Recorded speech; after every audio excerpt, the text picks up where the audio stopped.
కొత్త జిల్లాల ఏర్పాటు, 2 పడక గదుల ఇళ్ల నిర్మాణం, ఉద్యోగాల భర్తీ వంటి అంశాలపై ప్రధానంగా చర్చించేందుకు రాష్ట్ర మంత్రివర్గం ఇవాళ సమావేశం కానుంది.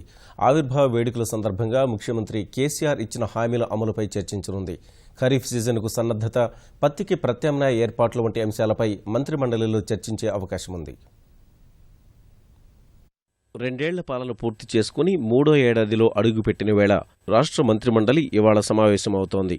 ముఖ్యమంత్రి కేసీఆర్ అధ్యక్షతన మధ్యాహ్నం జరిగే ఈ సమావేశంలో కొత్త జిల్లాల ఏర్పాటుపై ప్రధానంగా చర్చ జరగనుంది. వాటిపై మంత్రులకు కేసీఆర్ మరింత స్పష్టతనిస్తారని తెలిసింది.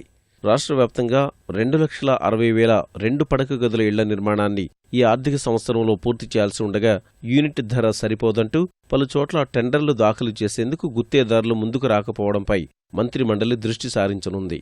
ఈ విషయంలో ప్రభుత్వపరంగా తీసుకోవాల్సిన చర్యలపై చర్చించడం సహా టెండర్ల ప్రక్రియలో మార్పులు చేర్పులు చేయనుంది. వరంగల్లో వ్యవసాయ పశుసంవర్ధక కళాశాల ఏర్పాటు, మెదక్ నిమ్స్కు భూ కేటాయింపు, దేవాదాయ శాఖ చట్ట సవరణ, ముచ్చెర్ల ఫార్మసిటీ అభివృద్ధికి 786 కోట్లు, గృహ నిర్మాణ శాఖకు 12,000 కోట్ల రూపాయల హడ్కో రుణం వంటి నిర్ణయాలకు మంత్రివర్గం ఆమోదం తెలపనుంది. గురుకుల పాఠశాలల ఏర్పాటు కోసం జారీ చేసిన ఉత్తర్వుల్ని ఆమోదిస్తుంది. విద్యా సంవత్సరం ప్రారంభమవుతున్నందున ప్రభుత్వపరంగా చేపట్టాల్సిన చర్యలపైన చర్చిస్తుంది. ప్రాజెక్టుల పునరాకృతి, ఆంధ్రప్రదేశ్ అభ్యంతరాలు, మహారాష్ట్ర ప్రభుత్వంతో ఒప్పందం కూడా చర్చకు వచ్చే అవకాశముంది.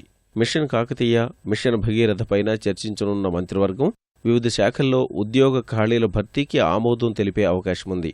ఒప్పంద ఉద్యోగుల క్రమబద్ధీకరణ ప్రక్రియ నెమ్మదించిన వేళ ఈ అంశం కూడా చర్చకొచ్చే అవకాశముంది.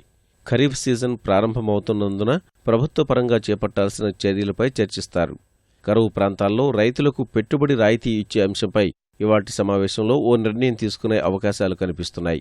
పత్తి పంటకు బదులుగా ప్రత్యామ్నాయ పంటలు ప్రోత్సహించాలని నిర్ణయించినందున ఆ దిశగా చేపట్టాల్సిన చర్యలను సమీక్షించనుంది.